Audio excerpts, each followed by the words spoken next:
Ya, Assalamualaikum warahmatullahi wabarakatuh dan selamat sore Tribuners. Apa kabarnya hari ini? Semoga semuanya dalam keadaan yang baik-baik saja, sehat walafiat dan bahagia tentunya. Senang sekali rasanya saya Gunawan kembali bisa menyapa dan menemani sore Anda dalam program Tribun Business Forum, edisi Kamis 14 Juli 2022. Dan pada sore hari ini tentunya Tribun Timur sudah mengusung satu tema yang sangat menarik dan tentunya sangat perlu kita bahas nih Tribuners, yaitu dampak kenaikan LPG bagi UMKM. Dan saya tidak sendiri karena di studio sudah hadir bersama saya ada Pak Abdul Rifai yang merupakan Ketua Aku Mandiri Kota Makassar. Selamat sore Pak Rifai. Sore. Gimana Assalamualaikum kabarnya nih? warahmatullahi wabarakatuh. Waalaikumsalam warahmatullahi wabarakatuh. Alhamdulillah baik. Baik ya. Baik. Gimana tadi perjalanan menuju ke lokasi Tribun Ya, Timur? sedikit agak gerimis, Ya. tapi itu Oh iya, tidak gerimis ya. membuat, Betul. iya, tidak membuat apa pantang untuk Betul. datang ke sini. Ya, baik. Nah, Pak Rifai tentunya sesuai dengan tema kita pada sore hari ini yaitu dampak kenaikan LPG bagi UMKM nih. Baik. Nah, tentu kita akan membahas banyak mengenai seperti apa kenaikan LPG ini yang sepertinya ini informasi yang kayak tiba-tiba ya pada beberapa hari yang lalu nih tiba-tiba tersampaikan informasi bahwa LPG naik lagi nih. Betul. Nah, oke, sebelum kita menuju ke pembahasan inti kita yaitu masalah LPG dan UMKM ini. Nah, di awal tentu kita ingin berkenalan lebih lanjut lagi. Kita ingin mengenal lebih dekat lagi sebenarnya siapa sih narasumber kita pada sore hari ini Tribuners. Nah, kalau untuk Pak Abdul Rifai ini sendiri kan merupakan Ketua Aku Mandiri Kota Makassar ya. Betul. Nah, itu sejak kapan nih Pak mengemban amanah itu? Jadi saya cerita sedikit. Betul. Pertama-tama saya mengucapkan banyak terima kasih kepada Tribun Timur Ya. karena telah mengundang kami dalam acara podcast ini. Ya. Dan saya dari Asosiasi UMKM Kota Makassar selaku ketua. Jadi kembali saya mengulas sedikit apa Ya. itu Aku Mandiri. Jadi pada tahun 2015 Aku Mandiri itu atau kepanjangannya Asosiasi UMKM Indonesia itu dibentuk di Jakarta pada tahun 2015. Kemudian 2015 ya, 2015 agak cukup lama. Jadi pada tahun 2016 itu turun ke provinsi. Salah satu ketuanya itu yaitu Kakak Bahtiar Baso. Jadi sekarang sudah periode keduanya beliau dan Kota Makassar terbentuk itu setahun yang lalu.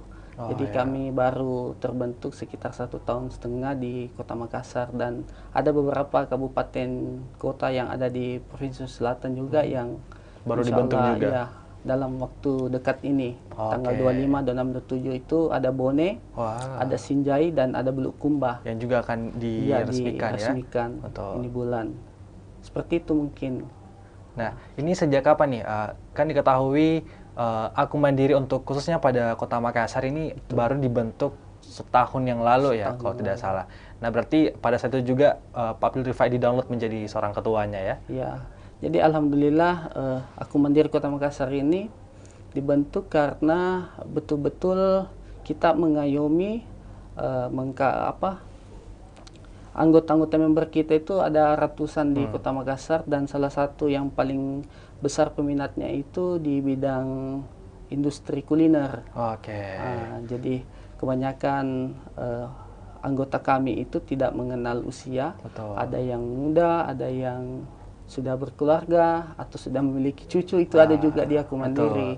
Jadi kita menjadi jembatan bagi mereka. Salah satunya ini ketika ada juga yang mau kita suarakan, ya kita sampaikan ke pemerintah. Seperti itu melalui media, salah satunya ya Tribun Timur gitu.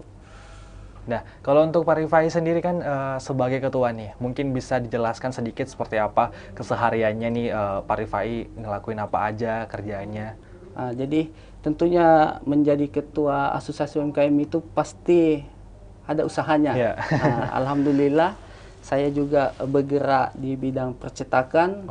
Usaha pribadi saya itu konveksi, kemudian bordir, kemudian sablon, seperti itu. Jadi di samping mengurusi organisasi yang alhamdulillah kami aktif, jadi ketika ada beberapa instansi juga di Kota Makassar, ya alhamdulillah Aku Mandiri biasa berpartisipasi di situ. Tapi usaha saya alhamdulillah masih berjalan sampai saat ini dari tahun 2013 sampai Wah, sudah sekarang. lama juga ya, Pak. Betul. Jadi memang backgroundnya dari Pak Rifai sendiri juga punya usaha ya. Punya usaha. Betul. Selain mengurusi Aku Mandiri sebagai ketua, tentu juga di samping itu Pak Rifai menjalankan usahanya itu ada usaha percetakan tadi dan juga bordir, juga sablon ya. Luar biasa yang sudah berdiri sejak tahun 2013 yang lalu. Luar biasa. Nah, sekarang kita seperti tadi yang disampaikan oleh Pak Rifai sudah ada gambaran sedikit seperti apa Aku Mandiri itu sebenarnya. Nah, mungkin bisa dijelaskan lebih lagi nih, Pak Rifai itu Aku Mandiri sebenarnya hadir tujuannya tuh apa sih? Mungkin bisa juga dijelaskan sedikit visi misi dari Aku Mandiri itu apa? Baik, jadi kami dari Aku Mandiri itu punya tagline tumbuh bersama mengindonesiakan Indonesia. Wah, tumbuh bersama mengindonesiakan Indonesia. Iya. Jadi ketika kawan-kawan yang sudah memiliki belum memiliki usaha, itu kita coaching supaya bagaimana dia bisa membuka dulu, kemudian bagaimana dia bisa survive, kemudian di dalamnya itu kita akan selalu melakukan pelatihan-pelatihan dan tentunya agar kita tidak jalan sendiri, kita juga berafiliasi dengan dinas-dinas terkait mengenai UMKM, baik itu dinas perindustrian, berkolaborasi ya. Berkolaborasi. Kemudian pembina kami itu sebenarnya dari Dinas Koperasi dan UKM Kota Makassar. Pak Bahtiar Baso ya. Itu ketua Aku Mandiri Sulsel. Oh, ketua Aku Mandiri Sulsel. Ibu Kadis. Ibu Kadis sekarang ya di Dinas Koperasi. Itu menjadi dewan pembina kami di struktural di Aku Mandiri Kota Makassar. Kalau di provinsi, alhamdulillah juga Bapak Kadis Dinas Koperasi UKM itu menjadi bapak angkat kami juga seperti itu di Aku Mandiri. Nah, jadi alhamdulillah kalau Aku Mandiri di Kota Makassar cukup dikenal lah. Ya seperti itu. Nah, jadi memang hadirnya Aku Mandiri ini bertujuan untuk sama-sama seperti tagline yang disampaikan tadi, yaitu tumbuh bersama mengindonesiakan Indonesia ya. Wah, luar biasa. Jadi kalau untuk visi misinya nih sendiri, tujuan adanya Aku Mandiri itu tentu sudah tergambar pada tagline-nya kan, tumbuh bersama mengindonesiakan Indonesia. Kalau boleh tahu Pak Rifai, apakah menjadi bagian dari Aku Mandiri tentu kita awalnya diharuskan punya usaha dulu kah atau seperti apa? Nah, kalau di Aku Mandiri itu wajib memiliki usaha. Ya, betul. Nah, cuma ketika ada usaha, pengembangannya dan survive-nya yang betul-betul kita kontrol, kita jaga ke teman-teman seperti itu. Nah, jadi ketika pemerintah juga ada bantuan yang yang dicairkan atau diadakan, alhamdulillah kami berperan aktif di situ supaya ini yang tepat, ini yang masih dalam pertumbuhan, ini yang membutuhkan coaching. Jadi seperti itu kita sebagai wadah kepada pemerintah maupun pihak-pihak BUMN juga salah satunya biasa dari bank. Itu jadi mitra kami juga di Aku Mandiri seperti itu. Jadi tidak memilih-milih ya, dalam artian orang yang punya usaha besar yang harus bisa bergabung menjadi bagian dari Aku Mandiri, tapi yang penting punya usaha dan mau berkembang. Betul sekali. Karena memang Aku Mandiri tempatnya untuk sama-sama mengindonesiakan Indonesia tentunya, jadi kita betul-betul tumbuh bersama. Betul, luar biasa. Nah, kita beralih ke pembahasan masalah kenaikan LPG nih Pak Rifai. Wah, ini kemarin juga cukup menghebohkan semuanya. Saya juga baru mendapat informasinya beberapa hari yang lalu nih, itu kalau tidak salah memang terkonfirmasi 10 Juli ya, pada hari raya Idul Adha kemarin. Itu dikabarkan memang LPG mengalami kenaikan. Itu betul atau tidak? Jadi sebelum saya masuk ke pertanyaan itu, saya mau bahas beberapa tahun yang lalu. Boleh. Jadi pada saat 10 tahun yang lalu, kiranya masih zaman-zaman Pak SBY itu, ketika bahan bakar minyak mau naik, itu langsung diumumkan oleh Pak Wapres kita. Betul, BBM naik nih. BBM naik. Jadi otomatis semua media, semua informasi terpusat kepada satu informasi itu, sehingga kita sebagai masyarakat biasa ini siap menghadapi kenaikan itu, karena langsung disampaikan oleh Bapak Yusuf Kalla pada saat itu. Nah, tetapi saya bingung ketika era pemerintah sekarang ini, ketika harga minyak mau dinaikkan, itu biasa di hari libur atau tengah malam, atau hari yang baru-baru ini kan hari raya Idul Adha, dan itu disampaikan oleh Dirut Pertamina. Nah, jadi kayak kita ini sebagai masyarakat taunya naik itu pada saat mau beli gas di penjual. Nah, seperti itu. Jadi kaget gitu kan? Ya, jadi kaget. Kita bawa uang pas, tiba-tiba kenapa kurang itu tidak ada informasi. Ternyata memang kita yang tidak tahu informasinya, karena memang penyampaiannya yang kurang, tidak dibandingkan maksimal dengan pada zaman Pak SBY dahulu yang dimana memang sudah ada aba-aba lah istilahnya sudah ada ya. persiapan ya, seperti itu. Jadi memang itu hal yang membedakan ya. Yang membedakan. Kemudian yang saya takutkan ke depan ketika ini kan isunya pemerintah dinaikkan LPG yang 5,5 kilo dan 12 kilo itu kan non subsidi. Tetapi yang 3 kilonya itu masih tetap di harga 18.500. Terakhir sebelum saya ke sini, saya ngecek di Pangkalan. Di Pangkalan itu stok 3 kilo alhamdulillah masih ada. Masih ada ya. Dan 18.500. Masih tetap harganya. Ya, harganya. Cuma yang di pengecer ini yang warung-warung kelontongan itu sudah ada yang menaikkan. Waduh. Iya, di atas 20. Betul. Dan berbeda-beda setiap tokonya. Betul. Dan saya tanya tadi Pangkalan katanya yang 5,5 kilo itu bingung mau jual di harga berapa. Harga yang tadi saya tanya itu masih 100.000, itu pun katanya belum dinaikkan. Bingung ya, masih artinya Pangkalan ini masih bingung mau harga berapa yang cocok untuk yang LPG 5,5 ini. 5,5 dan 12 kilonya juga 12 mungkin. Kilo, ya. Kalau menurut media Kompas kan harga sekarang itu kan 100.000, dari harga 88.000 naik ke 100.000. Yang itu yang 5,5. Kemudian yang harga yang 12 kilo dari harga 187 naik ke harga 213. Waduh. Itu yang 12 kilo ya, Pak? Iya, 12 kilo. Jadi rata-rata naiknya 2.000 per kilo. Ya, 2.000 per kilo.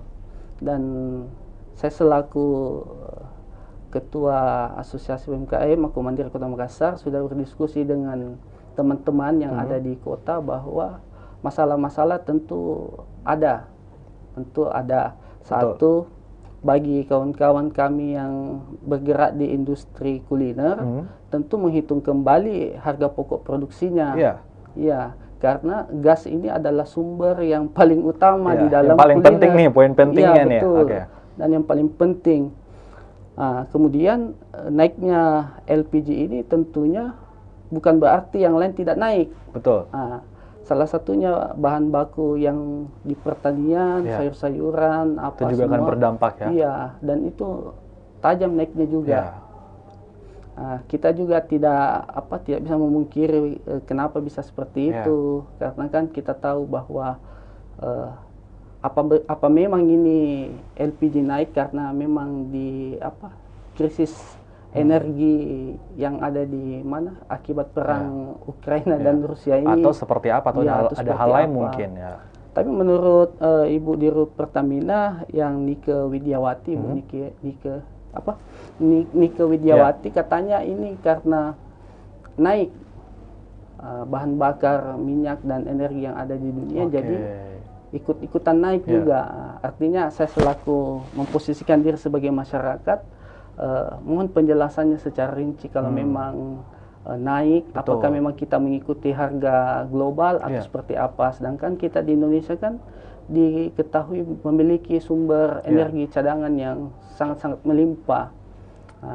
Seperti itu kalau menurut saya. Kita butuh rincian yang pasti dari pemerintah atau Pertamina. Kenapa bisa naik seperti ini gitu. Karena ini juga jangan sampai kita terima informasi yang simpang siur, yang dalam artian tak gantung lah istilahnya ya Pak. Karena memang memang penyampaian informasinya itu kita tidak membandingkan ya, tapi memang faktanya seperti itu. Pada zaman PSBY dulu seperti yang Pak Rifai tadi bilang, memang sangat jelas penyampaiannya bahwa BBM akan dinaikkan pada saat itu dengan harga segini karena ini kan. Berbeda dengan sekarang yang mungkin penyampaian informasinya malah kena hari libur ataupun disampaikannya tengah malam, itu juga tentu membuat kita tambah bingung nih, khususnya mungkin panik, masyarakat tentunya bingung dan juga panik, khususnya seperti yang tadi Pak Rifai bilang, pelaku UMKM nih tentunya yang sangat berdampak ya, karena gas ini merupakan alat perang utamanya nih si UMKM yang khususnya di bidang kuliner nih. Nah itu gimana tuh mungkin menurut Pak Rifai seperti apa melihat kejadian ini?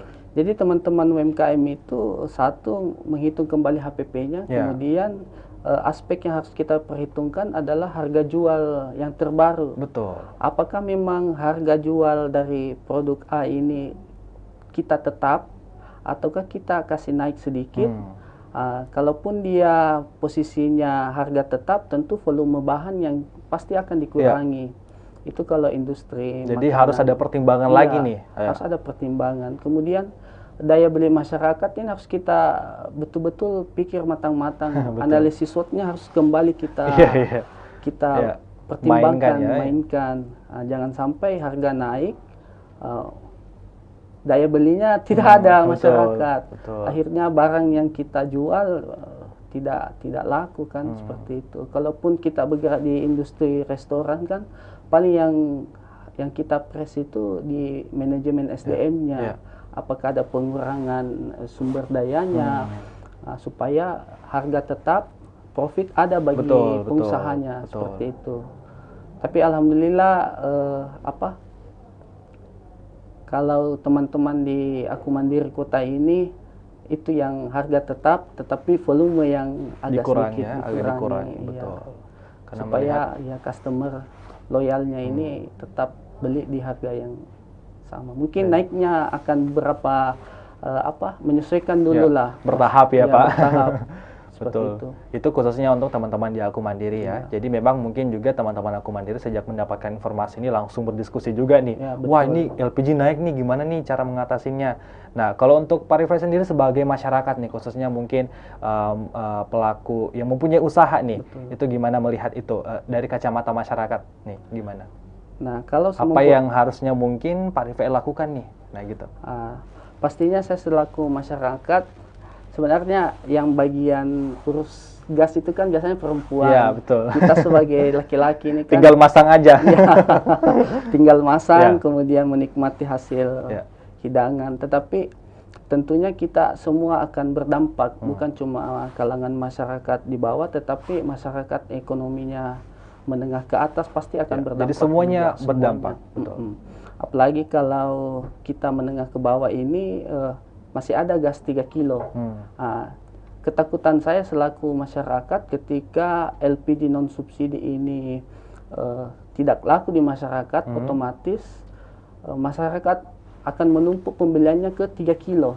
Oh ya, bakalan beralih nih ke 3 akan beralih ke 3 kilo. Dan jangan sampai ketika 3 kilo ini diserbu habis-habisan, stok malah hilang di masyarakat. Dan ujung-ujungnya kita beli gas yang non subsidi juga. Tetap yang beli yang 5,5 ini. Tetap ya, jangan sampai ketika kita sudah beralih ke 5,5, yang 3 kilonya dihilangkan. Nah, itu kecemasan saya juga selaku masyarakat.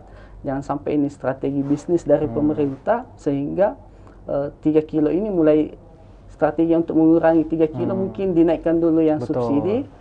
Stok 3 kilo habis, itu jangan sampai terulang ketika dahulu kala kan kita masih menggunakan minyak tanah, kemudian langka, habis, dan langsung digantikan oleh tabung gas. Saya juga tidak tahu ke depan apakah pemerintah mempersiapkan ketika cadangan gas juga habis, apakah kita beralih ke alat masak yang modern seperti tenaga listrik, atau kita kembali ke zaman dahulu yang menggunakan briket atau kayu bakar, ataukah mungkin pemerintah memberikan solusi bahwa memanfaatkan biogas yang yang hasil limbah itu, yang kita lihat di Makassar kan ada itu pipa-pipa yang dibuat yang untuk memang saluran. Mungkin itu nanti solusinya dari pemerintah, tapi kita tidak tahu bagaimana ke Jadi depan. memang ini tidak hanya ketakutan dari Pak Rifai sendiri, tapi ini ketakutan kita bersama juga. Karena jangan sampai memang itu betul-betul strategi yang dibuat ya, karena pasti bahasanya seperti ini. Pasti mereka bilang nabel ditonji itu karena butuh gitu. Nah itu kalau memang jangan sampai ini memang betul-betul kekurangan gas LPG yang 3 kilo ini. Jadi untuk saat ini memang kita harus gimana ya berpikir secara jernih nih gimana nih solusinya. Karena yang namanya manusia kita butuh energi. Tidak mungkin juga kita mau makan sesuatu yang mentah kan, harus diolah dengan dimasak. Nah, seperti itu. Nah, tadi juga Pak Rifai sempat mengungkit sedikit mengenai inovasi-inovasi nih, seperti yang kita sudah alami. Dulunya kita memang lebih identik dengan minyak tanah nih untuk proses masak ya, yang dimana seiring berjalannya waktu sekarang lebih dominan si gas ini. Nah, atau jangan sampai juga mungkin nanti ke depannya bakalan ada inovasi-inovasi lain lagi nih ya. Mungkin seperti apa dari kacamata Pak Rifai melihat hal ini? Apakah mungkin nanti bakalan ada, tentunya ya pasti ada perkembangan lah di setiap zaman, tapi apa nih kira-kira mungkin ke depannya lagi yang akan Jadi ada? menurut hemat saya, gas ini memang alat bahan bakar yang sangat simpel, Ya, mudah didapatkan di masyarakat dan mudah dibawa kemana-mana. praktis ya. Praktis. Harapan saya tentunya semoga gas ini akan terus ada, meskipun nanti kita menunggu inovasi-inovasi lain, alat masak yang menggunakan mungkin tenaga surya atau mungkin menggunakan tenaga listrik. Tergantung sosialisasi pemerintah terhadap masyarakat, dan sebagai masyarakat juga pasti kita memikirkan yang mana hemat, yang mana praktis dan mudah dibawa-bawa lah, seperti itu. Jadi memang kita cukup ini ya, harus memang tetap melihat lagi kondisi yang ada nantinya. Nah, kalau boleh tahu ini kan seperti yang kita tahu sekarang memang sudah difikskan nih harga LPG naik. Nah, gimana teman-teman dari Aku Mandiri ini Pak, apakah mungkin ada strategi yang dilakukan atau program yang ingin direncanakan dalam mengatasi hal ini? Baik, tentunya sebagai ketua asosiasi, saya sangat mengharap sebenarnya Komisi 6 DPR RI agar betul-betul menolak keputusan dari Direktur Pertamina ini tentang menaikkan harga gas dan bahan bakar minyak lainnya. Ya, itulah fungsinya kita sebagai ketua asosiasi, mengingatkan kembali kepada wakil kita yang ada di Senayan sana, semoga betul-betul didengar aspirasinya masyarakat, sehingga tidak membebani masyarakat, baik itu di dalam membeli bahan baku, kemudian daya beli kita juga masih tetap terjaga. Itu semua yang betul-betul kita harus persiapkan, dan ya seperti itu. Jadi memang Pak Rifai ini menjadi istilahnya juru bicara dari perwakilan masyarakat semua ya, menjadi garda terdepan yang tentunya ini juga ya merupakan kekhawatiran kita semua yang kita alami saat ini. Nah, kalau boleh tahu Pak Rifai, untuk saat ini Aku Mandiri sendiri lagi ngadain apa nih, program apa nih, ataukah mungkin baru-baru kemarin mengadakan program apa, atau kedepannya rencananya apa nih? Jadi Aku Mandiri itu insya Allah akan hadir di beberapa event-event yang ada di Kota Makassar, termasuk kita bermitra dengan lembaga lain yang bergerak di bidang wirausaha. Kemudian kita juga mensupport kegiatan-kegiatannya teman-teman ketika ada tenan itu semua anggota kami yang kita kasih masuk di pameran-pameran tentunya. Dan alhamdulillah ketika ada pameran tingkat nasional, rata-rata anggota atau pengurus dari Aku Mandiri itu mewakili produknya sampai tembus ke nasional, seperti itu. Saat ini mungkin teman-teman dari Aku Mandiri apa saja nih usahanya yang sudah mungkin mewakili seperti yang Bapak tadi bilang untuk event-event nasional mungkin? Salah satunya itu Markisa. Markisa. Rata-rata kalau di Kota Makassar, Markisa itu kami masukkan semua di Aku Mandiri. Kemudian usaha jajanan-jajanan, termasuk percetakan besar juga di Makassar itu ada, jadi pengurus di Aku Mandiri, Warkop, begitu. Seperti itu. Jadi tentu di Aku Mandiri ini juga pasti memiliki beberapa ini ya Pak, divisi-divisi atau istilahnya bidang-bidang nih. Bidang apa saja sih yang ada di Aku Mandiri Pak? Lupa saya tadi. Salah satu owner abnormal itu bendahara di Aku Mandiri. Bagian dari Aku Mandiri juga? Bagian dari Aku Mandiri. Itu owner dari abnormal Perintis dan Mall Dipa. Alhamdulillah menjadi bendahara kami. Kemudian apa lagi tadi? Kalau untuk di Aku Mandiri sendiri Pak, bidang-bidang apa saja yang ada? Oh ya, bidang-bidang. Jadi tentu bidang-bidang ada pertanian, kemudian ada koperasi, ada perbankan, kemudian untuk keorganisasian kita juga ada namanya OKK, seperti itu. Jadi aspek-aspek yang potensinya ada diusahakan baik SDA maupun di percetakan, itu kita ada semua di bidangnya. Bidang percetakan ada juga, perbankan ada, ekonomi ada, begitu. Jadi kalau untuk UMKM juga memang ada ya dalam bagian dari Aku Mandiri tentunya. Pariwisata juga ada. Kita di bidang di Aku Mandiri ada pariwisata. Oke. Nah, Pak Rifai, sebelum kita menutup program kita pada sore hari ini, mungkin ada yang sedikit yang disampaikan mengenai kepada masyarakat, kepada Tribuners mengenai kenaikan harga LPG ini. Apakah ada sesuatu yang disampaikan mungkin hal yang perlu dilakukan atau hal yang perlu kita dalam menanggapi isu berita ini? Ya, satu poinnya kepada masyarakat atau pelaku usaha juga, ketika ada sesuatu harga bahan pokok yang naik, tentunya kita betul-betul dilatih mental, dilatih mental, kemudian tingkat kesabaran dan tentu manajemen yang betul-betul matang, sehingga ketika ada sesuatu kebijakan yang seperti ini yang sifatnya dadakan, kita siap menghadapinya dan harus mempunyai planning B, planning C selain planning A yang sudah Sudah diplaningkan. kita planningkan jauh-jauh hari ya. Ya, betul. Kemudian terhadap pemerintah, minta tolong kepada Bapak Presiden Jokowi beserta Pak Menterinya bahwa setidaknya ketika ingin menaikkan harga bahan bakar minyak maupun gas, sebelumnya jauh-jauh hari memang itu mohon disampaikan. Kasih aba-aba lah istilahnya. Kasih aba-aba. Betul. Jangan ketika kita sedang menikmati coto, kondro kita di Kota Makassar, Idul Adha, tenang-tenang kita emosinya artinya tidak ini fresh kembali, tiba-tiba besoknya, wah kenapa tiba-tiba naik. Betul. Itu otomatis masyarakat naik lagi kita punya. Jadi resah lagi nih. Resah lagi, ya seperti itu. Jadi kepada Bapak Presiden mohon ditinjau kembali lah ketika harga bahan bakar minyak ini dinaikkan.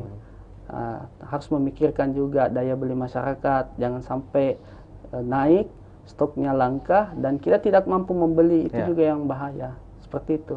Luar biasa. Jadi itu sedikit penyampaian dari Pak Rifai tadi. Tribuners, mungkin terakhir lagi Pak Rifai saya persilakan mungkin untuk apa yang disampaikan untuk teman-teman di Aku Mandiri, mungkin silahkan. Ya.